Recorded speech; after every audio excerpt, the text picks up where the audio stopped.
தந்தையாகிய கடவுளுக்கும் திருமைந்தராகிய இயேசு கிறிஸ்துவுக்கும் சிந்தையாளும் தூய ஆவியானவருக்கும் சதா காலங்களிலும் மகிமை உண்டாவதாக. ஜனங்களின் வம்சங்களே, கர்த்தருக்கு மகிமையையும் வல்லமையையும் செலுத்துங்கள். கர்த்தருக்கு அதை செலுத்துங்கள். கர்த்தருக்கு அவருடைய நாமத்திற்குரிய மகிமையை செலுத்தி காணிக்கைகளை கொண்டு வந்து அவருடைய பிரகாரங்களில் பிரவேசியுங்கள். பரிசுத்த அலங்காரத்துடனே கர்த்தரை தொழுது கொள்ளுங்கள். பூலோகத்தாரே, நீங்கள் யாவரும் அவருக்கு முன்பாக நடுங்குங்கள். கர்த்தர் ராஜரீகம் பண்ணுகிறார். ஆகையால் பூச்சக்கரம் அசையாதபடி உறுதிப்பட்டிருக்கும். இது கர்த்தர் உண்டு பண்ணின நாள். இதிலே களி கூர்ந்து மகிழ கிடவோம். ஜெபம் செய்வோம்.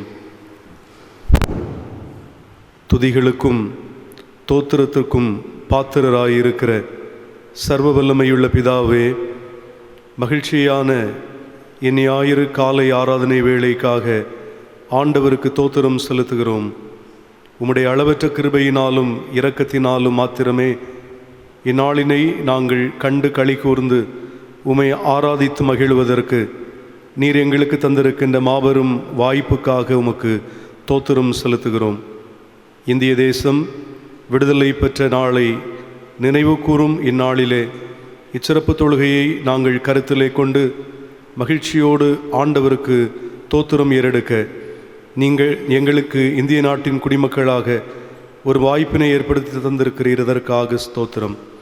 தொலைக்காட்சியின் வழியாகவும் காணொளியின் வழியாகவும் இச்சிறப்பு தொழுகையிலே பங்கேற்கின்ற உமது பிள்ளைகள் அத்துணை பேரையும் கர்த்தர் நிறைவாக ஆசீர்வதிப்பீராக.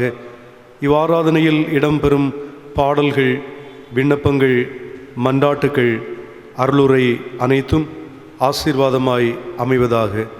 அவைகளால் நாங்கள் ஆண்டவரோடும் ஆண்டவர் எங்களோடும் இணைந்து பயணிப்பதற்கு அவைகள் துணை செய்ய கர்த்தர் தம்முடைய திருப்பிரசனத்தை தந்து ஆசி வழங்கிட வேண்டும் என்று இயேசு கிறிஸ்துவின் வழியாக இணைந்து ஜெபிக்கிறோம் பிதாவே. ஆமென்.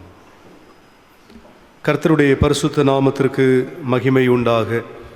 52ஆம் கீர்த்தனை பாடலை இணைந்து பாடுவோம். கீதம் 52. ஓய்வு நாளதை ஸ்தாபித்தருளிய உன்னதா உமக்கே ஸ்தோத்திரம்.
வழி விலக்கும் தோற்குணமா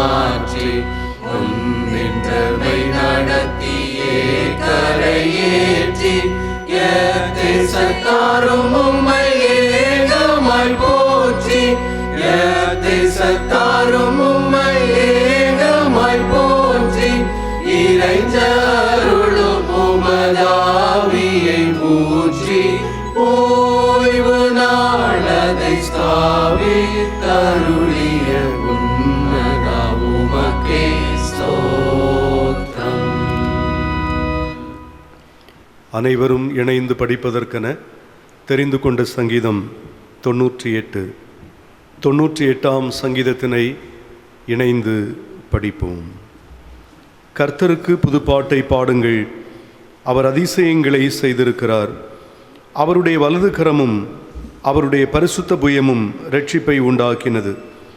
கர்த்தர் தமது இரட்சிப்பை பிரஸ்தாபமாக்கி தமது நீதியை ஜாதிகளுடைய கண்களுக்கு முன்பாக விளங்க பண்ணினார்.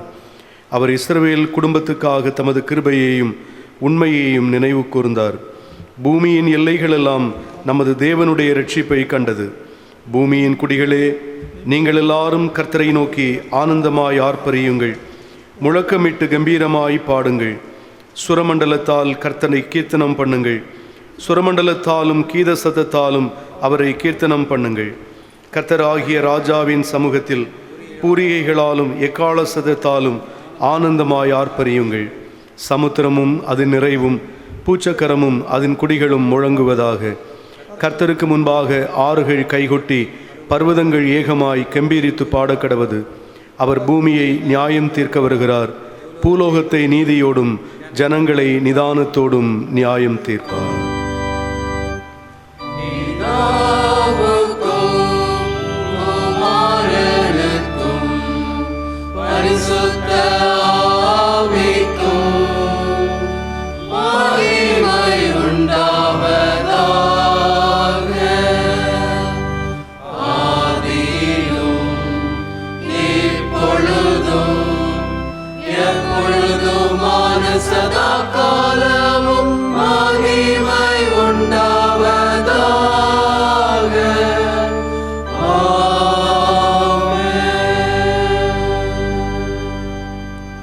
நம்மை மனம் திரும்ப அழைக்கும் அன்பு நிறைந்த ஆண்டவரின் குரலுக்கு செவி கொடுத்து பாவங்களை அறிக்கை செய்ய ஆயத்தமாவோம். கர்த்தராகிய நானே ஒவ்வொருவருக்கும் அவரவர் வழிகளுக்கும் செய்கைகளின் பலன்களுக்கும் தக்கதை கொடுக்கும்படிக்கு இருதயத்தை ஆராய்கிறவரும் உள்ளிந்திரியங்களை சோதித்தறிகிறவருமாயிருக்கிறேன். ஆகையால் நீங்கள் ஒவ்வொருவரும் தன் தன் பொல்லாத வழியை விட்டு திரும்பி உங்கள் வழிகளையும் உங்கள் கிரியைகளையும் சீர்படுத்துங்கள். உங்கள் தேவனாகிய கர்த்தருக்கு விரோதமாக துரோகம் பண்ணிய உங்கள் அக்கிரமத்தையும் அவர் சத்தத்துக்கு செவிகொடாமற் போனதையும் ஒத்துக்கொள்ளுங்கள். என்ற சேனைகளின் கர்த்தருடைய சத்தத்துக்கு கீழ்ப்படிந்து பாவங்களை தொடர்ந்து அறிக்கை செய்யுங்கள். திருச்சபை போதித்த ஆவிக்குரிய பாதையில் நடவாமல், திருமறையை முறையாய் கற்றுக்கொள்ளாமல், தேவாலய தொழுகைகளை அலட்சியம் செய்த காலங்களை எல்லாம் எண்ணி பார்த்து அவைகள் பாவம் என உணர்ந்து அறிக்கை செய்யுங்கள்.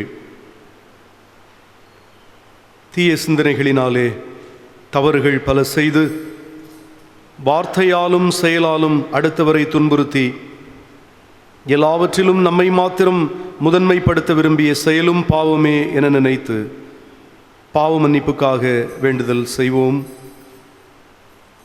கர்த்தர் நமக்கு தந்த அழகான கண்கள், கரங்கள், கால்கள், நாவு, இருதயம் யாவையும் சிறுபருவ முதலே அர்ப்பணித்து கர்த்தர் விரும்பும் தூய வாழ்வு வாழ வேண்டிய நாம் தீமைகளுக்கு அடிமைகளாய் வாழ்ந்து வருதல் பாவம் என்பதை ஒத்துக்கொள்வோம்.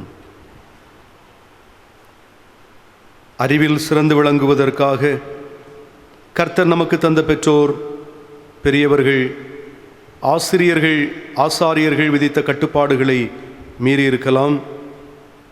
அவர்களை தவறாக மதிப்பிட்டு முறுமுறுத்து எரிச்சலடைந்து வெறுத்திருக்கலாம். அவைகளும் தவறென கருதி கர்த்தர் பாதம் சரணடைவோம். இறையரசின் மாதிரிகளாய் வாழ வேண்டிய நாம் அயலார் மேல் அன்பு செலுத்தி கற்றிருந்தும் பகைமை கொண்டோம். மன்னிக்க தெரிந்திருந்தும் மனதை கடினப்படுத்தினோம். உண்மையாயிருக்க உணர்விருந்தும் பொய்யை பேசினோம். கர்த்தருடைய மனம் நோக காரணமான இச்செயல்களாம் பாவத்தின் கூறுகளே என சிந்தித்து பாவியாம் என மேவி பாரையா என்னும் பாடலின் இரண்டொரு சரணங்களை இணைந்து பாடி பொருளோடு பாவரிக்கை செய்வோம்.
சர்வ வல்லமையும் மிகுந்த இரக்கம் உள்ள ஆண்டவர் மன்னிப்பையும் பாவ நிவர்த்தியையும் நமக்கு கட்டளையிட்டருளி வாழ்க்கையை சீர்படுத்துவதற்கான காலத்தையும் பரிசுத்த ஆவியானவரின் கிருபையையும் தேர்தலையும் நமக்கு தந்து நிறைவாய் நம்மை நீடூழி வழிநடத்துவாராக. ஆமேன். கர்த்தர் அருளிய மீட்பை விசுவாசத்தோடு சொந்தமாக்கிய நாம் சில நிமிடங்கள் ஆண்டவருக்கு நன்றி சொல்லுவோம். தேவ சாயலில் உருவாக்கப்பட்ட நாம் இணைந்து செயல்பட கர்த்தர் நமக்கு தந்த திருச்சபை, திருத்தலம், திருப்பணி முறைகள், திருப்பணிவிடை நிறைவேற்றுவோர் போன்றோருக்காகவும் நமது திருச்சபையில் செயல்பட்டு வரும் அனைத்து திருப்பணிகளுக்காகவும் கடவுளுக்கு தோத்திரம் ஏறெடுப்போம். திருச்சபை என்னும் மக்கள் கூட்டமைப்பில் சிறப்பிடம் வகிக்கும் தென்னிந்திய திருச்சபைக்காகவும் அதனோடு இயங்கும் அத்தனை பேராயங்களுக்காகவும் கர்த்தருக்கு நன்றி சொல்லுவோம். குறிப்பாக கன்னியாகுமரி பேராயம், பேராயர், ஆயர்கள், திருப்பணியாளர்கள், பேராய அலுவலர்கள், பேராய மாமன்ற உறுப்பினர்கள், மதிப்பிற்குரிய இறைமக்கள் அனைவருக்காகவும் தோத்திரம் சொல்லுவோம்.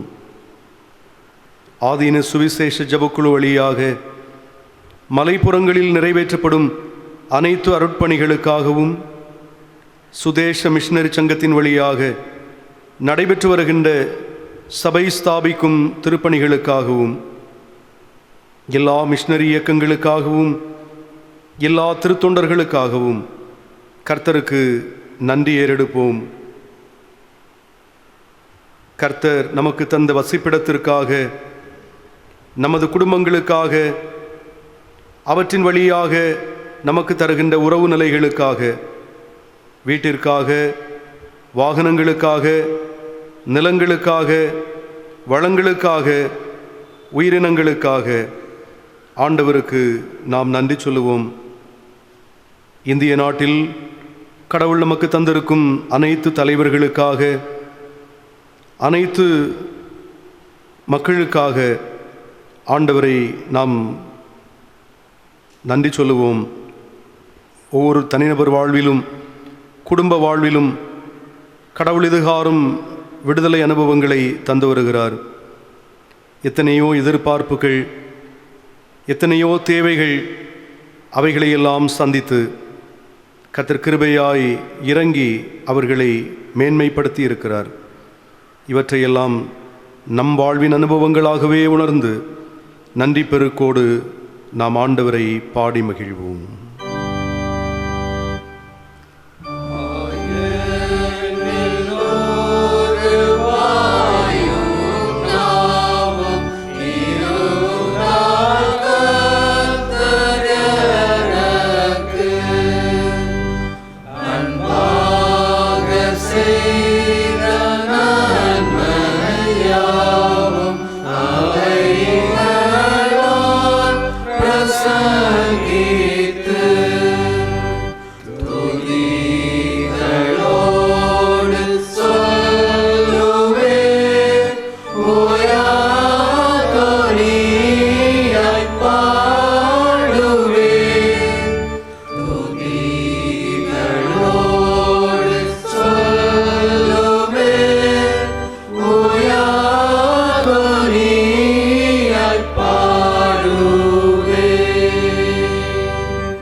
கர்த்தர் செய்த அனைத்து நன்மைகளுக்காக நன்றி சொல்லி மகிழ்ந்த நாம் கர்த்தருடைய ஜெபத்தை இணைந்து ஏறெடுப்போம்.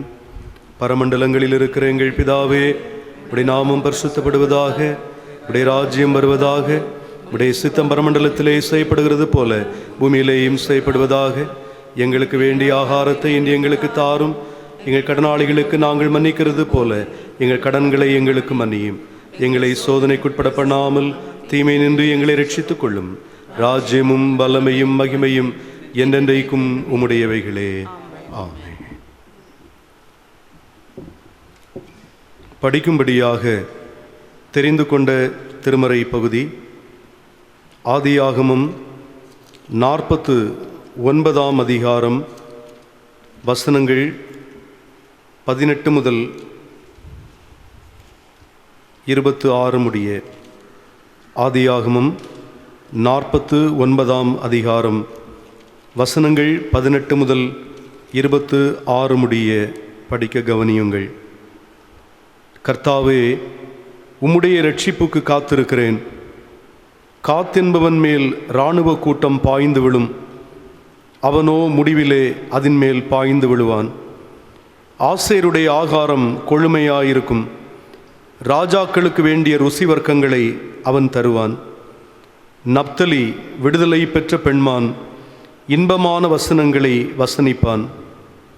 யோசேப்பு கனிதரும் செடி, அவன் நீர் ஊற்றண்டையில் உள்ள கனிதரும் செடி. அதன் கொடிகள் சுவரின் மேல் படரும். வில்வீரர் அவனை மனமடிவாக்கி அவன் மேல் எய்து அவனை பகைத்தார்கள். ஆனாலும் அவனுடைய வில் உறுதியாய் நின்றது. அவன் புயங்கள் யாக்கோபுடைய வல்லவரின் கரங்களால் பலத்தன. இதனால் அவன் மெய்ப்பனும் இஸ்ரவேலின் கன்மலையும் ஆனான். உன் தகப்பனுடைய தேவனாலே அப்படியாயிற்று. அவர் உனக்கு துணையாயிருப்பார். சர்வ வல்லவராலே அப்படியாயிற்று. அவர் உயர வானத்திலிருந்து உண்டாகும் ஆசீர்வாதங்களினாலும் கீழே ஆழத்தில் உண்டாகும் ஆசீர்வாதங்களினாலும் ஸ்தனங்களுக்கும் கற்பங்களுக்கும் உரிய ஆசீர்வாதங்களினாலும் உன்னை ஆசீர்வதிப்பார். உன் தகப்பனுடைய ஆசீர்வாதங்கள் என் பிதாக்களுடைய ஆசீர்வாதங்களுக்கு மேற்பட்டதாயிருந்தது. நித்திய பர்வதங்களின் முடிவு மட்டும் எட்டுகின்றன. அவைகள் யோசேப்புடைய சிரசின் மேலும் தன் சகோதரரில் விசேஷித்தவனுடைய உச்சந்தலையின் மேலும் வருவதாக என்பவைகளே. வாசிக்க தெரிந்து கொண்ட திருமறை பகுதி வாசித்தாயிற்று. கடவுளுக்கே மகிமை உண்டாவதாக. அருளுரைக்கு ஆயத்தமாக நாம் ஜெபம் செய்வோம்.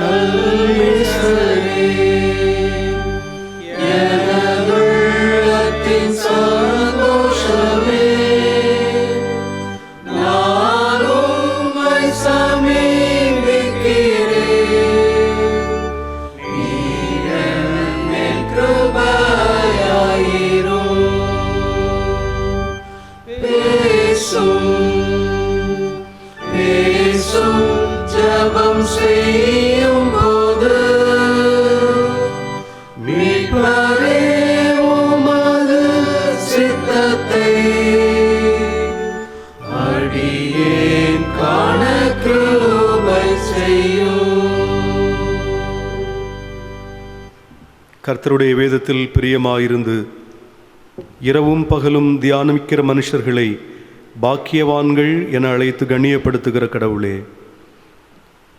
இந்த நாளின் காலை வேளையிலே உம்முடையவர்களாக இணைந்து நீர் எங்களுக்கு கிருபையாய் தந்திருக்கின்ற திருமறையை திறந்து தியானம் செய்வதற்காக ஆயத்தப்படுகிறோம். இச்சிந்தனை நேரம் எங்களுடைய வாழ்வுக்கு மிகுந்த பயனுள்ளதாய் அமைவதாக.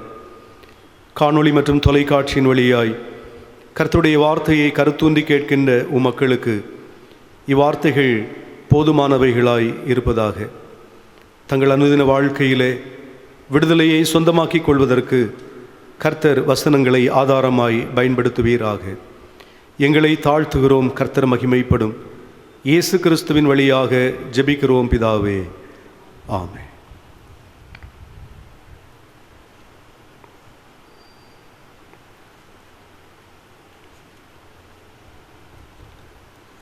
இயேசு கிறிஸ்துவில் மிகவும் அன்புமிக்கவர்களே,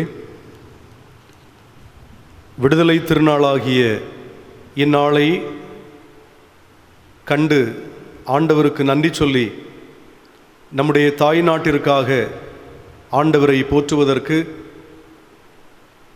கர்த்தர் நம் எல்லாருக்கும் கிருபை செய்தார். அதற்காக நாம் ஆண்டவரை ஸ்தோத்தரிப்போமாக. அடிமைத்தனத்திலே வாழ்ந்து வந்த நம் நாடும் நாட்டவர்களும் விடுதலை பெற்ற அந்நாளை நினைவு கூறுகின்ற இந்த இனிய நாளில் குருசடி ஆயர் மண்டல திருச்சபையின் சார்பிலே அத்தனை பேருக்கும் மகிழ்ச்சியான சுதந்திரத்தின நல்வாழ்த்துக்களை மனநிறைவோடு தெரிவித்துக் கொள்கிறேன். கர்த்தர் நம் நாட்டை இதுகாரும் ஆசீர்வதித்து வருகிறார். நாட்டினுடைய மக்களாகிய நம்மையும் ஆசீர்வதிக்கிறார். நம்மையும் நம் குடும்பத்தையும் தொடர்ந்து ஆசீர்வதிப்பாராக. இக்காலை தியானத்திற்கு ஆதாரமாக நாம் படிக்க கேட்டதான ஆதியாகமம் 49ஆம் அதிகாரம் 18ஆம் வசனத்தை துணையாக தெரிந்து கொண்டேன். கர்த்தாவே, உம்முடைய இரட்சிப்புக்கு காத்திருக்கிறேன். கர்த்தாவே, உம்முடைய இரட்சிப்புக்கு காத்திருக்கிறேன். 2 சகோதரர்கள் தங்களுடைய தந்தையும் தாயும் சில வாரங்களாகவே மிகவும் வேதனையோடும் உடலளவிலும் மனதளவிலும் பாதிக்கப்பட்டிருப்பதை கவனித்து வந்தார்கள். சில நேரங்களில் தந்தை மிகுந்த கவலையோடு கண்கள் சிவந்தவராக, தாயும் அதிகமாய் அழுது வேதனையுற்றவர்களாக இருப்பதையெல்லாம் பார்த்து இவர்களும் வேதனைப்பட்ட நாட்களும் நேரங்களும் உண்டு. ஆனால் திடீரென இந்த சூழ்நிலை மாறியது. வீட்டிலே மகிழ்ச்சி நிலவத் தொடங்கியது. ஆச்சரியமான இந்த சூழ்நிலையை பார்த்த 2 பிள்ளைகளும் வாலிப வயதின் ஆகையால் தன்னுடைய தாயின் அருகாமையிலே சென்று இதற்கான இரகசியத்தை விளக்கமாக கேட்க ஆரம்பித்தார்கள். தன்னிடத்திலே வந்த தன்னுடைய பிள்ளைகளை பார்த்து தாய் சொன்னார்கள், நானும் உங்களுடைய தந்தையும் நீண்ட நாட்களாகவே மிகுந்த கடன் பாரத்தினாலே கஷ்டப்பட்டு கொண்டே இருக்கிறோம். எங்களுக்கு உதவி செய்வதற்காக உங்கள் தந்தையின் உடன்பிறப்புகளோ அல்லது என்னுடைய உடன்பிறப்புகளோ உறவுகளோ யாரும் முன் வரவில்லை. சில நேரங்களிலே ஏன் தான் இந்த உலகத்திலே வாழுகிறோம் என்ற விரக்தி எங்களை வாட்டினதும் கூட உண்டு. அவைகளின் மத்தியிலே கடவுளும் கூட ஏன் எங்களை மறந்துவிட்டார், ஏன் தன்னை மறைத்து கொண்டார் என்றெல்லாம் நாங்கள் யோசித்தது உண்டு. ஒரு நாள் பொறுத்து கொள்ள முடியாமல், சமையலறையிலே எந்த ஒரு கடமையையும் கூட செய்ய முடியாமல் அதிகாலையிலே எழுந்து அங்குமிங்குமாய் நடந்து கொண்டிருந்த போது, அழுவதை தவிர எனக்கு வேறே சூழ்நிலை இல்லை என்னும் நெருக்கடியான நேரத்திலே, இம்மட்டும் நான் உங்களுக்கு உதவி செய்தேன், இனிமேலும் உதவி செய்வேன் என்கின்ற ஒரு வார்த்தை என்னை தேற்றியது. யார் என்னோடு பேசுகிறார்கள் என்று அங்குமிங்கும் சுற்றி பார்த்தேன். ஆனால் ஒருவரையும் காணவில்லை. அந்த நேரத்திலிருந்து அளவுக்கு அதிகமான மகிழ்ச்சி என்னுடைய உள்ளத்தை ஆளுகை செய்தது மட்டுமல்லாமல், கடவுள் எங்களை நினைத்தருளியதை நாங்கள் வாழ்க்கையிலே உணர்ந்தோம். கொஞ்சம் கொஞ்சமாக தேவையான பொருளாதார வாய்ப்புகள் வீட்டிலே வரத் தொடங்கின. கடன்களை அடைப்பதற்குரிய வழிவாசல்களை கடவுள் எங்களுக்கு தர ஆரம்பித்தார். அதனுடைய வெளிப்பாடு தான் நம்முடைய வீட்டின் ஒவ்வொரு சுவர்களையும் நீங்கள் பார்ப்பீர்கள். இம்மட்டும் நான் உங்களுக்கு உதவி செய்தேன், இனிமேலும் உதவி செய்வேன் என்கின்ற வாசகத்தை வெள்ளைத்தாள்களிலே எழுதி சுவர்களிலும் கதவுகளிலும் நான் தொங்கவிட்டிருப்பதை நீங்கள் பார்க்கிறீர்கள். எங்களுடைய மகிழ்ச்சிக்கு இதுதான் காரணம் என்று அந்த தாய் சொல்லிய போது, வாலிப வயதுடைய அந்த சகோதரர்களுக்குள்ளும் கடவுள் இன்னும் ஜீவிக்கிறார், வாழ்கிறார் என்கின்ற நம்பிக்கை அவர்களுக்குள்ளே பிறந்தது. ஆதியாகமம் 49ஆம் அதிகாரம் 18ஆம் வசனத்தை நாம் கவனமாய் படிக்கும் போது, யாக்கோபு வயது முதிர்ந்த காலத்திலே தன் பிள்ளைகளை எல்லாம் தன் அண்டையிலே அழைத்து அவர்களை ஆசீர்வதித்தது மட்டுமல்லாமல் அவர்களுடைய வரும் காலம் குறித்த வார்த்தைகளை தீர்க்க தரிசனமாக இங்கு அறிவிப்பதையும் அவர்கள் கடந்த கால அனுபவங்களை எல்லாம் வரிசைப்படுத்துவதையும் இவ்வதிகாரத்திலே தெளிவாக நாம் காண முடியும். மூத்த மகனாகிய ரூபனை குறித்து அவர் குறிப்பிடுவதோடு மட்டுமல்லாமல் வரிசையாக ஒவ்வொரு பிள்ளைகளையும் குறித்து அவர் தெளிவாக சொல்கின்ற வார்த்தைகளை இவ்வதிகாரத்திலே நாம் வாசிக்க இயலும். ரூபன் என்னும் என்னுடைய மகன் தவறான உறவின் மூலமாய் பழியை ஏற்றுக்கொண்டவன். சிமியோன், லேவி என்னும் என்னுடைய பிள்ளைகளெல்லாம் கொலையாளிகள் என்று அழைக்கப்படுகிறவர்கள். யூதா என்னும் என்னுடைய மகன் மதுவுக்கு அடிமைப்பட்டவன். செபுலோன் என்னும் என்னுடைய மகன் வியாபாரம் செய்கிறவன். இசக்கார் வெறும் சோம்பேறி, தான் பயமுறுத்துகின்ற நியாயாதிபதி. காத் பலமுள்ள யுத்த வீரன். ஆசேர் சமையல்காரன். நப்தலி நல்ல செய்தியை சொல்கிறவன். யோசேப்பு கர்த்தருடைய தந்தையினுடைய ஆசீர்வாதங்களை பெற்றுக்கொள்வதிலே உறுதியாயிருந்தவன், எவராலும் அசைக்க முடியாதவன். பென்யமீன் கொள்ளையடிப்பவன் என தன்னுடைய பிள்ளைகளை குறித்து தெளிவாக அவர் குறிப்புகளை இங்கு எடுத்துரைக்கிறார். தன்னுடைய பிள்ளைகள் நன்றாக இருக்க வேண்டும் என்று எல்லா தந்தையும் தாயும் விரும்புவது போல யாக்கோபும் அவருடைய பிள்ளைகளின் தாயும் விரும்பினாலும் ஏதோ ஒரு சூழ்நிலைகளிலே அவருடைய பிள்ளைகள் தடம் மாறி போனார்கள், தடுமாற்றம் அடைந்தார்கள். அதை தந்தை இங்கு நினைத்து பரிதாபம் கொள்ளுகிறார். தன்னுடைய வாழ்வின் மீது மட்டுமல்ல, தன்னுடைய பிள்ளைகளின் மீது கரிசனை நிறைந்தவராய் மாற்றத்தை விரும்பி இந்த சிறிய வசனத்தினூடாக ஆண்டவருடைய முகத்தை நோக்கி பார்த்து ஜெபிக்கின்ற ஒரு வார்த்தையாக இது அமைந்திருக்கிறது. I have waited for your salvation O Lord என்று அவர் கெஞ்சுகிறார். கர்த்தாவே, உம்முடைய ரட்சிப்புக்காக நான் காத்திருக்கிறேன்.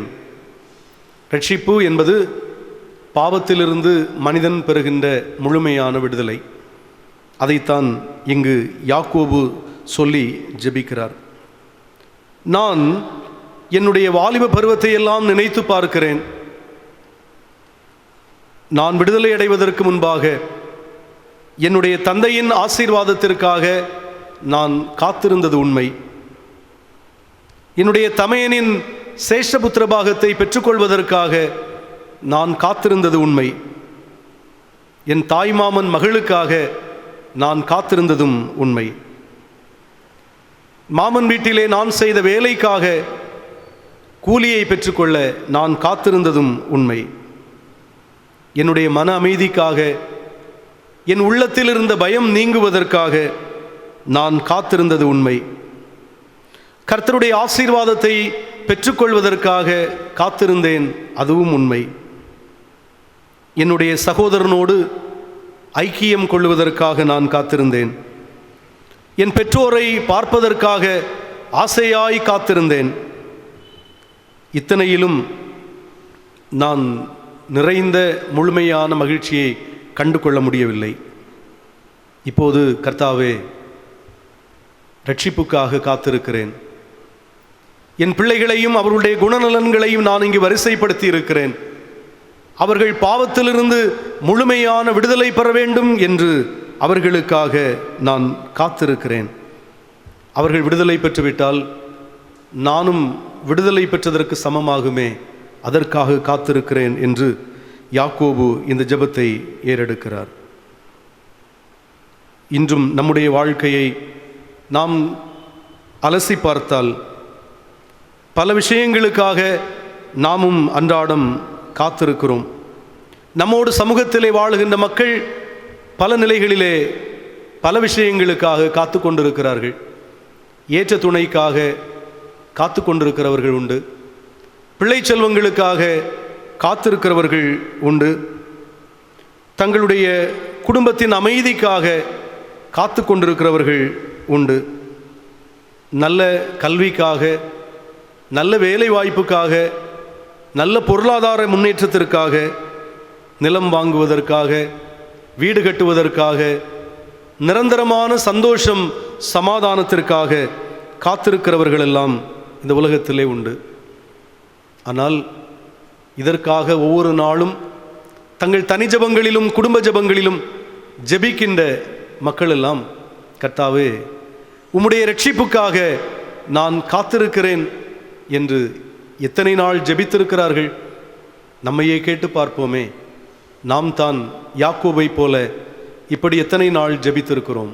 கர்த்தாவே உம்முடைய இரட்சிப்புக்காக நான் காத்திருக்கிறேன். பாவத்திலிருந்து எனக்கு விடுதலை வேண்டும், பயத்திலிருந்து எனக்கு விடுதலை வேண்டும், அடிமைத்தனத்திலிருந்து எனக்கு விடுதலை வேண்டும். உம்மையன்றி எனக்கு ஆதாரம் இல்லை, நீர் எனக்கு அருளுகின்ற விடுதலைக்காக காத்திருக்கிறேன் என்று எத்தனை பேர் ஜெபித்திருப்போம்? ஒருவேளை இதுவரையிலும் நாம் ஜெபிக்க மறந்திருந்தால், இனியாகிலும் முற்பிதாக்களில் 3ஆம் நபராகிய யாக்கோபை போல நாமெல்லாம் விடுதலைக்காக ஜெபிக்க வேண்டியது அவசியம்.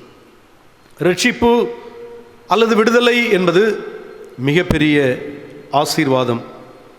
அது ஒரு இனிமையான அனுபவம்.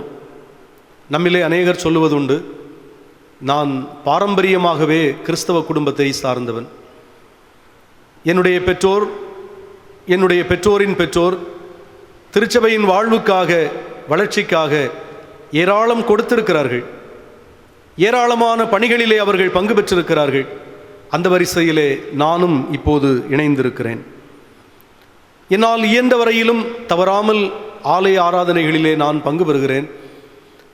என்னுடைய குடும்பத்தினர் சம்பாதிப்பதிலே ஏராளம் கர்த்தருடைய பணிவிடைகளுக்காக பல நிலைகளிலே நான் கொடுக்கிறேன். என்னால் முடிந்த வரையிலும் சமூகத்திலே என்னோடு வாழுகின்ற ஏழை எளியவர்களுக்கெல்லாம் நான் உதவி செய்கிறேன். தனியாக குடும்பமாக நித்தமும் ஜெபிக்கிறோம்.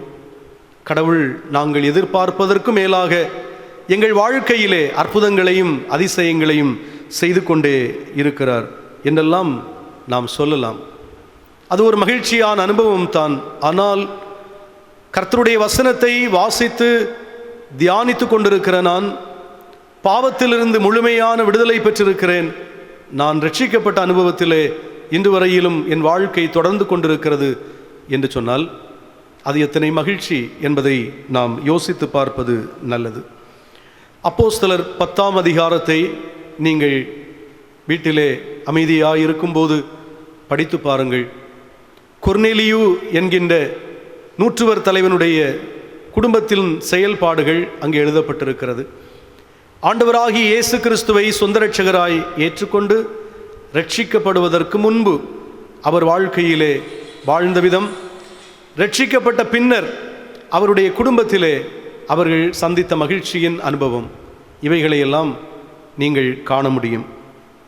அப்போஸ்தலர் 16ஆம் அதிகாரத்தை படித்து பார்த்தால், சிறைச்சாலைக்காரன் ரட்சிக்கப்படுவதற்கு முன்பு அல்லது விடுதலையை சொந்தமாக்கி கொள்வதற்கு முன்பு அவர் வாழ்க்கையிலே வெளிப்பட்ட குணாதிசயங்கள், ரட்சிக்கப்பட்ட பிற்பாடு அல்லது விடுதலை பெற்ற பிற்பாடு அவருடைய குடும்பத்தில் ஏற்பட்ட மகிழ்ச்சியான அனுபவங்கள், இவைகளையெல்லாம் நாம் படிக்கும்போது ரட்சிப்பு அல்லது விடுதலை என்பது மிகப்பெரிய ஆசீர்வாதம், மகிழ்ச்சியான அனுபவம் என்பதை நீங்களும் புரிந்து கொள்வீர்கள். யோவான் நற்செய்தியாளன் 1ஆம் அதிகாரத்திலே எழுதியிருப்பதை நீங்கள் படித்து பார்த்தால், ரட்சிப்பினுடைய ஆதாரம் என்ன என்பதை தெளிவாக திருமறை வசனங்கள் நமக்கு எடுத்து சொல்லுகின்றன. நமக்கு தெரிந்த திருமறை வசனங்கள் தான், ஆனாலும் அவைகளை நாம் படித்து நினைவிலே கொள்வது அவசியமானது. அவர் தமக்கு சொந்தமானதிலே வந்தார், அவருக்கு சொந்தமானவர்களோ அவரை ஏற்றுக்கொள்ளவில்லை. அவருடைய நாமத்தின் மேல் விசுவாசம் உள்ளவர்களாய் அவரை ஏற்றுக்கொண்டவர்கள் எத்தனை பேர்களோ அத்தனை பேர்களும் தேவனுடைய பிள்ளைகளாகும்படி அவர்களுக்கு அதிகாரம் கொடுத்தார். அவர்கள் இரத்தத்தினாலாவது மாம்ச சித்தத்தினாலாவது புருஷனுடைய சித்தத்தினாலாவது பிறவாமல் தேவனாலே பிறந்தவர்கள் என்கின்ற குறிப்பினை இவ்வசனங்கள் நமக்கு எடுத்துரைக்கின்றன. யார் ரட்சிக்கப்பட்டவர்கள், யார் தேவனுடைய பிள்ளைகள் என்கின்ற கேள்விக்கு இங்கு விடை காண முடியும். இயேசுவை சொந்த இரட்சகராய் ஏற்றுக்கொண்டு அவரை விசுவாசித்து கடவுளின் பிள்ளைகளாய் இவ்வுலகத்திலே வாழுகிறவர்கள், அவர்கள் தேவனாலே பிறந்தவர்கள் என்று யோவான் அவர்களை அறிமுகப்படுத்துகிறார். நானும் நீங்களும் விடுதலை பெற்றவர்களின் பட்டியலிலே இடம்பெற வேண்டுமேயானால் தேவ பிள்ளைகள் என்னும் ஸ்தானத்திலே நாம் தொடர்வது நமக்கு அவசியமானது, ஆசீர்வாதமானது. நானும் நீங்களும் வாழுகின்ற இந்த கடைசி நாட்களிலே யார் யார் ரட்சிக்கப்படுவார்கள் அல்லது யார் யார் விடுதலையை பெற்றுக்கொள்வார்கள் என்னும் கேள்விக்கு திருமறை சார்ந்து சில வசனங்களை மட்டும் நாம் பதிலாக கற்றுக்கொண்டு தொடர்ந்து ஜெப நேரத்திற்காக நாம் ஆயத்தப்படுகிறோம். கடைசி நாட்களிலே யார் ரட்சிக்கப்படுவார்கள் அல்லது யார் விடுதலையை பெற்றுக்கொள்வார்கள்?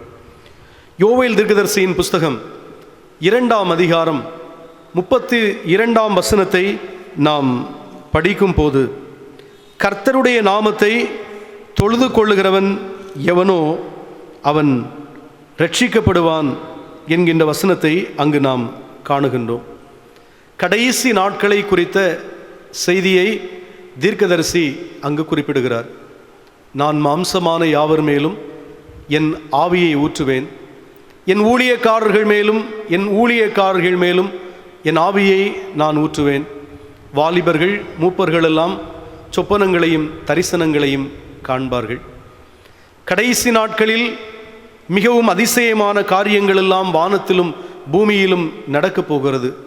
அந்த நேரத்திலே கர்த்தருடைய நாமத்தை யார் யார் தொழுது கொள்கிறார்களோ அவர்களெல்லாம் ரட்சிக்கப்படுவார்கள், பெரும் ஆபத்துக்களிலிருந்து விடுவிக்கப்படுவார்கள் என்கின்ற உண்மையை தீர்க்கன் அழகாக குறிப்பிட்டிருக்கிறார். இன்றைய உலகிலும் எத்தனையோ நெருக்கடிகள், கொள்ளை நோய்களாகட்டும், பலவிதமான தீங்குகளாகட்டும், இயற்கை பேரிடர்களாகட்டும், அவைகளெல்லாம் அன்றாடம் நம்மை அச்சுறுத்தி கொண்டே இருக்கின்றன. சமீபத்திலே தொலைக்காட்சியின் நிகழ்ச்சியிலே சொல்லப்பட்ட செய்திகளை நீங்கள் பார்த்திருப்பீர்கள். சமூக ஆர்வலர்கள் எல்லாம் சொல்லுகிறார்கள், கொரோனா மட்டும் உங்களை அச்சுறுத்துகிறது என்று நீங்கள் நினைக்க வேண்டாம், இனிவரும் காலங்கள் தீங்கு நிறைந்த நாட்களாகவே அமையும். நாமும் நம்முடைய சந்ததிகளும் சந்திக்கப் போகின்ற பெரும் தீங்குகள் உருவாகி கொண்டே இருக்கின்றன. ஏனென்றால் இயற்கையை பாதுகாக்க வேண்டிய நாம் இயற்கையை அழித்து கொண்டிருக்கிறபடியினால் அதற்கு நாமே முழு பொறுப்பு. நாம் மட்டுமல்ல, நம்முடைய பிள்ளைகளின் அழிவையும் நம்முடைய கண்கள் காணவிருக்கின்றன என சமீபத்திலே ஒரு சமூக ஆர்வலர் ஒரு செய்திக்குறிப்பிலே சொன்னதை நான் கவனித்து கொண்டிருந்தேன். கர்த்தருடைய நாமத்தை முழு இருதயத்தோடும் முழு ஆத்துமாவோடும் முழு மனதோடும் முழு பலத்தோடும் நீங்கள் தொழுது கொண்டால் இந்த கடைசி நாட்களிலே விடுவிக்கப்படுவீர்கள் இத்தீங்குகளுக்கு என்பதை பைபிள் நமக்கு ஆலோசனையாய் சொல்லுகிறது. இரண்டாவதாக, கடைசி நாட்களிலே யார் ரட்சிக்கப்படுவார் அல்லது யார் விடுவிக்கப்படுவார்? அப்போஸ்தலனாகிய பவுல் ரோமருக்கு கடிதம் எழுதும் போது 1ஆவது அதிகாரம் 16ஆம் வசனத்தில் இப்படி சொல்லுவார், விசுவாசிக்கிறவன் எவனும் ரட்சிக்கப்படுவான். யாரை விசுவாசிக்க வேண்டும்? ரோமர் 10ஆம் அதிகாரம் 9ஆம் வசனத்தை நாம் கவனித்தால், கர்த்தராகிய இயேசுவை உங்கள் வாயினாலே நீங்கள் அறிக்கையிட்டு அவரை தேவன் மரித்தோரிலிருந்து எழுப்பினார் என்று நீங்கள் விசுவாசித்தால் ரட்சிக்கப்படுவீர்கள், விடுவிக்கப்படுவீர்கள் என்று அவர் கடிதத்தை அழகாக எழுதுகிறார். நமக்கு தெரியும், ரோமாபுரியிலே வாழ்ந்த மக்கள் யூதர்களை மட்டுமல்ல, இயேசு கிறிஸ்துவையும் தரம் தாழ்ந்தவர்களாக பேசியவர்கள், நரமாமிச பட்சினிகள் என்று கிறிஸ்தவர்களை கை காண்பிக்கிறவர்கள். ஆனால் அதே இயேசு கிறிஸ்துவை சொந்த இரட்சகராய் ஏற்றுக்கொண்டு அவரை தங்கள் வாயினாலே அறிக்கை செய்கிறார்கள் என்றால் அவர்களுடைய விசுவாசம் மேலானது என்று 1ஆம் அதிகாரத்தை நீங்கள் படித்து பார்த்தால் அப்போஸ்தலனாகிய பவுல் ரோமாபுரியாரை மெச்சுகிறார். அவர் அவர்களுக்கு சொல்லுகின்ற தகவல் அதுதான். நீங்கள் தொடர்ந்து விசுவாசித்தால், இயேசுவை நீங்கள் முழுமையாக ஏற்றுக்கொண்டால் நீங்கள் விடுதலை பெற்றுக்கொள்வீர்கள் என்று. மத்தேயு எழுதின சுவிசேஷம் 10ஆம் அதிகாரம் 22ஆம் வசனத்தை நாம் காணும் போது, கடைசி நாட்களிலே யார் ரட்சிக்கப்படுவார்களாம்? முடிவு பரியந்தம் நிலை நிற்கிறவன் ரட்சிக்கப்படுவான். இறுதி வரையிலும் நிலை நிற்கிறவர்கள் விடுதலையை பெற்றுக்கொள்வார்கள் என்று ஆண்டவர் இயேசு தன்னுடைய சீடர்களை இறைப்பணிக்காக அழைத்து ஆற்றல் படுத்தி அவர்களை சமூகத்திலே அனுப்புவதற்கு முன் அவர்களிடத்திலே ஆலோசனையாக சொல்லுகிறார். சகல நிலைகளிலும் அனைத்து மக்களாலும் நீங்கள் பகைக்கப்படுவீர்கள். உங்கள் சகோதரர்களால், உங்கள் சக விசுவாச வீட்டாரால் நீங்கள் பகைக்கப்படுவீர்கள். எல்லாராலும் பகைக்கப்படுவீர்கள்.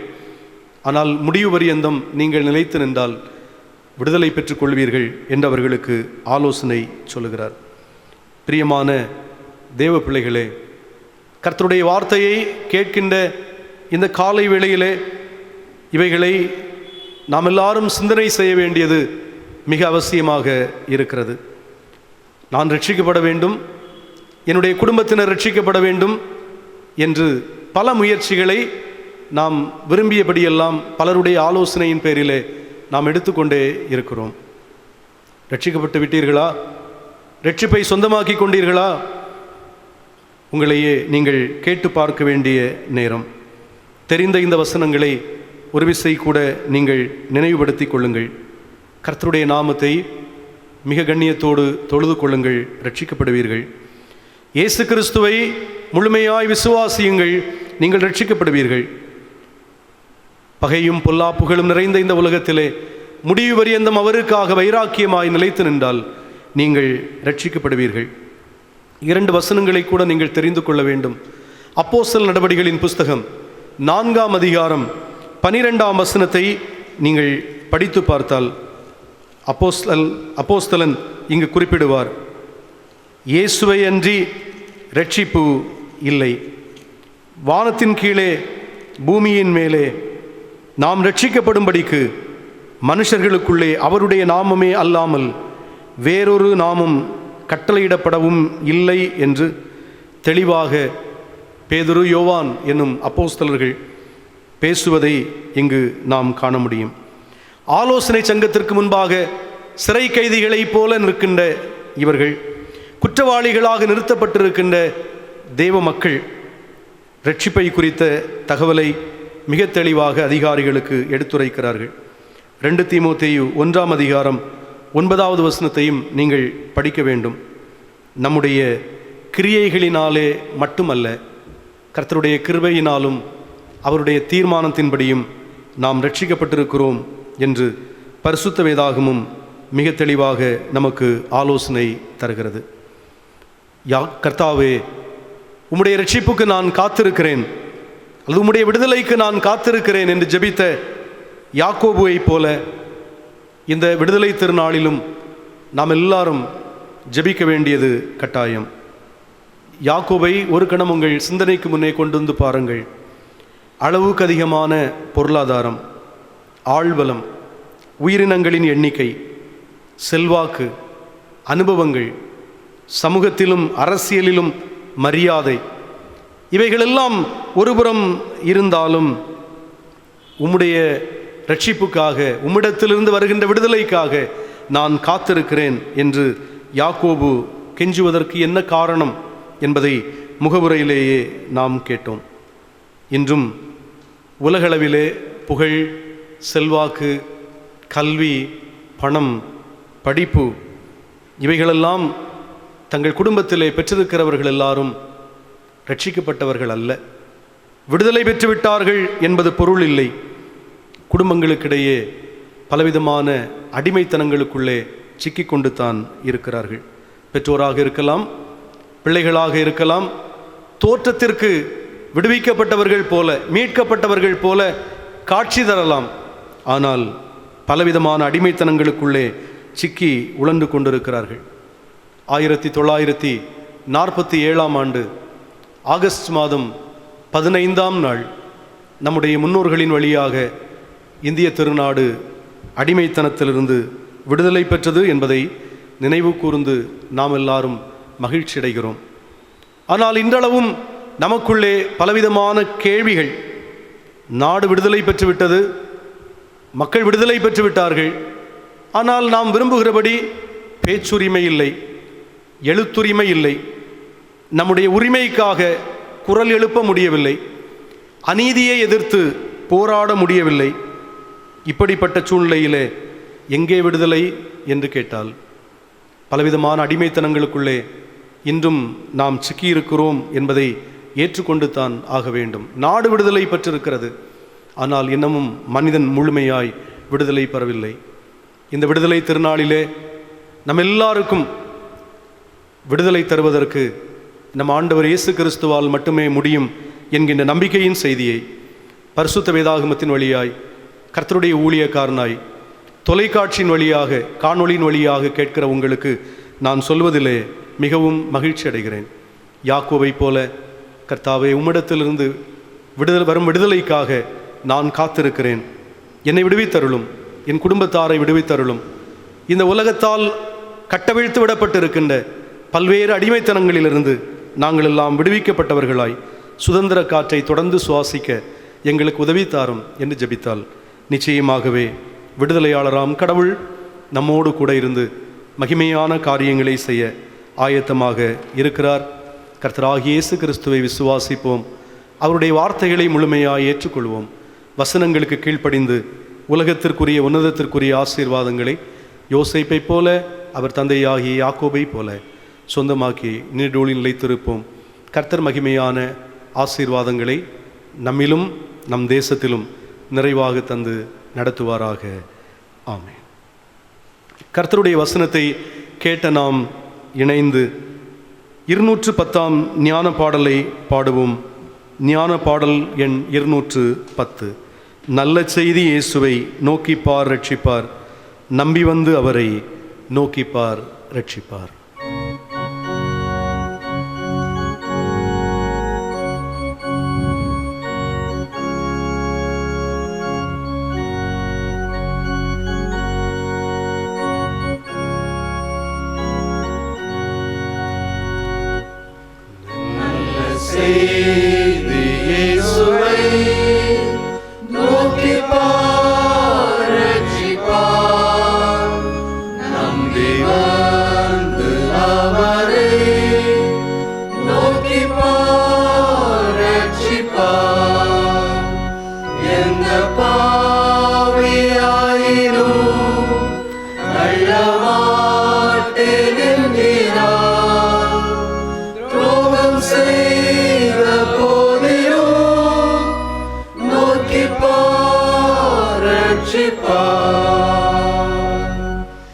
எங்கும் செய்தி சொல்லுவோம், நோக்கிப்பார் ரட்சிப்பார்.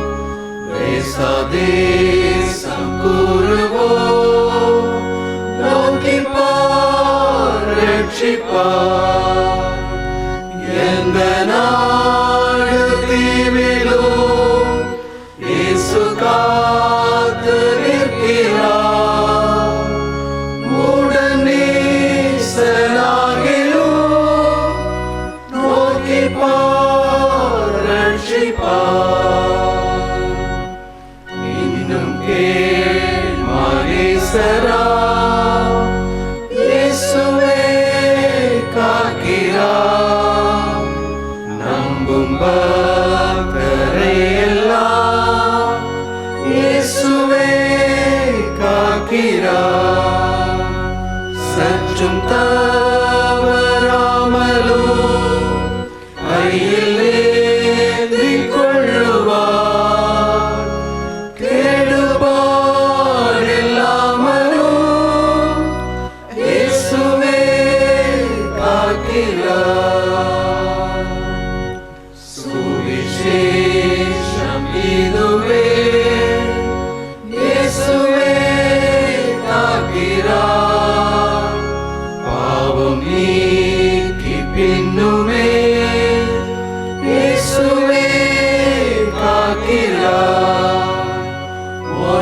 சேரும் அளவும் தாங்கிக் கொண்டே இருப்பார். தீமையை செய்யாமலும் இயேசுவே காக்கிறார்.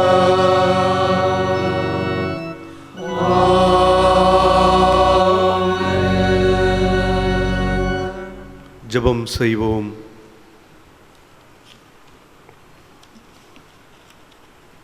எங்களுக்காகவும் உலகத்திற்காகவும் ஜெபம் செய்ய வேண்டும் என்று எங்களுக்கு கற்பித்தருளிய சர்வ வல்லமையுள்ள பிதாவே, எங்கள் தேசத்தை ஆளுகின்ற குடியரசுத் தலைவர், பிரதமர், அமைச்சர்கள், பாராளுமன்ற உறுப்பினர்கள், அனைத்து மாநில முதல்வர்கள், அவற்றின் அமைச்சர்கள், சட்டமன்ற உறுப்பினர்கள் மற்றும் அரசு அதிகாரிகள் அனைவரையும் ஆசீர்வதித்து சமய மற்றும் சமூக நல்லிணக்கத்தோடு நாட்டை ஆள உதவி செய்வீராக. அகில உலக திருச்சபைக்காகவும் தென்னிந்திய திருச்சபைக்காகவும் அதன் ஓர் அங்கமாகிய எங்கள் கன்னியாகுமரி திருமண்டலத்துக்காகவும் எங்கள் பேராயர், போதகர்கள், ஊழியர்கள் அனைவரும் உற்சாகத்தோடும் ஞானத்தோடும் பணியாற்றிட தியாகமுள்ள மனதை கொடுத்தருள்வீராக. எங்கள் திருச்சபையானது தொடர்ந்து நல்வளர்ச்சியை எல்லா நிலையிலும் கண்டு கொள்ளவும் இறைப்பணியாளர், சபை மூப்பர்கள், பெண்கள் ஐக்கிய சங்கம், திருமறை பள்ளி, பக்தி முயற்சி சங்கம், பாடகர் குழு ஆகிய இச்சங்கங்களின் பொறுப்பாளர்களும் திருச்சபையின் இறைவேட்டாரும் தொடர்ந்து ஒன்றித்து உண்மையுடன் உழைப்பதற்கு உதவி செய்வீராக. எங்கள் திருச்சபையிலும் எங்கள் சுற்றுவட்டாரத்திலும் உள்ள எல்லா மக்களையும், குறிப்பாக ஏழைகள், விதவைகள், நோயாளிகள், கைவிடப்பட்டவர்கள், உடல் ஊனமுற்றவர்கள், மனநிலை பாதிக்கப்பட்டவர்கள், நீண்ட காலம் குடும்பத்திற்காக, திருச்சபைக்காக, சமூகத்திற்காக உழைத்த முதியவர்கள் ஆகிய அனைவரையும் இரக்கமாய் கண்ணோக்கி பாதுகாத்துக் கொள்வீராக. வல்லமையுள்ள ஆண்டவரே, வாழ்க்கையில் நெறித்தவறி வாழுகின்ற மக்களுக்காய் ஜெபிக்கின்றோம். பல தீய பழக்க வழக்கங்களுக்கு அடிமைப்பட்டு தங்களையும் குடும்பத்தையும் ஒழித்துக் கொண்டிருப்பவர்கள் தூய்மையான வாழ்க்கை வாழும்படியாக, வாழ்க்கையின் எதிர்காலத்தை குறித்த சிந்தனையற்று நடப்பவர்கள் உம்மால் சந்திக்கப்பட கர்த்தர் கிருபை செய்வீராக. அன்பற்ற சூழ்நிலையில் இருக்கின்ற உறவுகளுக்காய் ஜெபிக்கின்றோம். குறிப்பாக கணவன், மனைவி, பெற்றோர், பிள்ளைகள், சகோதர சகோதரிகள் இவர்களுக்குள்ளாக அன்பு என்னும் பண்பு வளரவும், ஒருவருக்கொருவர் விட்டு கொடுக்கின்ற மனப்பான்மையோடு புரிந்து கொண்டு இணைந்து வாழ உதவி செய்வீராக. அடியவர்களுக்கு அளித்து வரும் பலவிதமான பணிகளுக்காகவும் பாதத்திலே வருகிறோம். குறிப்பாக அரசு பணி செய்வோர், தனியார் நிறுவனங்களிலே பணி செய்வோர், மருத்துவ பணிகளை நிறைவேற்றுவோர், ஒப்பந்த பணி செய்வோர், வாகனங்களை ஓட்டுவோர், வியாபாரங்களை செய்து கொண்டிருப்பவர்கள், கட்டிட வேலை செய்வோர், மரவேலை செய்வோர் மற்றும் தினமும் உழைத்து கூலி பெறுவோர், இப்படிப்பட்ட பல நிலைகளில் அனைத்து துறை சார்ந்தும் உழைக்கின்ற ஒவ்வொருவருடைய உழைப்பின் பலனையும் கர்த்தர் ஆசீர்வதிக்கவே ஆசீர்வதிப்பீராக. படிக்கின்ற பிள்ளைகளுக்காக ஜெபிக்கிறோம்.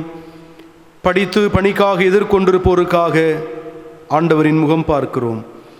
இவர்கள் ஏற்ற நேரங்களிலே நல்ல பணிகளை பெற்றுக்கொள்ளவும், தொடர்ந்து படிக்க வாய்ப்புகள் இல்லாமல் இருப்போருக்கு வழிகள் உருவாகவும், படித்து கொண்டிருக்கிறவர்கள் நல்முறைமையில் படித்து வெற்றிகளை பெற்றுக்கொள்ளவும் ஆண்டவரே நீர் அனுகிரகம் செய்தருளுவீராக. இந்நாளிலும் எங்கள் நாடு விடுதலை பெற்றதை நினைந்து மகிழ்ந்து கொண்டிருக்கிறதே. எங்கள் நாட்டின் மக்கள் எல்லாம் விடுதலை திருநாளை நினைத்து கடவுளுக்குள் சந்தோஷமாயிருக்கிறார்களே. தொடர்ந்து சுதந்திர காற்றை முழுமையாய் சுவாசிப்பதற்கு அத்துணை பேருக்கும் அனுகிரகம் செய்வீராக. நாங்கள் எங்கள் ஆவியிலும் ஆத்துமாவிலும் சரீரத்திலும் குறையற்றவர்கள், கரையற்றவர்கள், ஆண்டவரின் பார்வையிலே முழு விடுதலையோடு வாழ்ந்து கொண்டிருக்கிறோம் என்கின்ற நிலைப்பாட்டிற்கு அத்தனை பேரும் கடந்து வர அனைவருக்கும் அனுகிரகம் செய்வீராக. பாவத்தால் அடிமைப்பட்டிருக்கிறவர்கள் உண்டு, சாபத்தால் அடிமைப்பட்டிருக்கிறவர்கள் உண்டு, சத்ருவின் போராட்டங்களினால் அடிமைப்பட்டிருக்கிறவர்கள் உண்டு, பல்வேறு தீய பழக்க வழக்கங்களுக்கு அடிமைப்பட்டிருக்கிறவர்கள் உண்டு. எல்லாரையும் கடவுள் தாமே முழுமையாக விடுவித்தருள்வீராக. கர்த்தாவே, உம்முடைய இரட்சிப்புக்காக காத்திருக்கிறேன் என்ற யாக்கோபை போல இந்த ஜெப நேரத்திலே ஜெபித்து கொண்டிருக்கிற உம்முடைய பிள்ளைகளுக்கெல்லாம் மனம் இறங்குவீராக. அவர்கள் முழுமையான விடுதலையை எல்லா நிலையிலும் பெற்றுக்கொள்ள கடவுள் அனுகிரகம் செய்வீராக. கொரோனா தொற்றின் பாதிப்புகள் நாட்டின் மக்களை நெருங்காவண்ணம் அனைவரையும் கடவுள் வேலியடைத்து பாதுகாத்து கொள்ள வேண்டுமே. ஏனைய வியாதிகளினால் மருத்துவமனைகளிலே சிகிச்சை பெறுவோருக்கும் கடவுள் இறங்குவீராக. தொடர்ந்து நல்ல காலச்சூழ்நிலைகளை தாரும். கடவுளின் சித்தம் எங்கள் வீட்டிலே, நாட்டிலே, திருச்சபையிலே, சமூகத்திலே நிறைவேற எங்களை தாழ்த்தி கையளிக்கிறோம். தொடர்ந்து உடையவர்களாய் நாங்கள் வாழ ஆண்டவர் எங்களை வழிமுறைப்படுத்தி அருள வேண்டுமென்றும் உம்முடைய ஆசீர்வாதத்தால் எங்களை திருப்திப்படுத்திட வேண்டுமென்றும் இயேசு கிறிஸ்துவின் வழியாக மிக தாழ்மையாய் ஜெபிக்கிறோம் பிதாவே. ஆமென்.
வழுவாதபடி உங்களை காக்கிறவரும் தமது மகிமையுள்ள சன்னிதானத்திலே உங்களை மாசற்றவர்களாய் நிறுத்தவும் வல்லமையுள்ளவரும் நம்மெல்லாருக்கும் நிறைந்த விடுதலையை தருகிறவரும் ஆகிய சர்வ வல்லமை பொருந்திய கடவுளின் ஆசீர்வாதம் இன்றும் என்றும் சதா காலங்களிலும் நம் எல்லாரோடும், நாட்டோடும், நாட்டின் மக்களோடும் நிரந்தரமாய் நின்று நிலவுவதாக.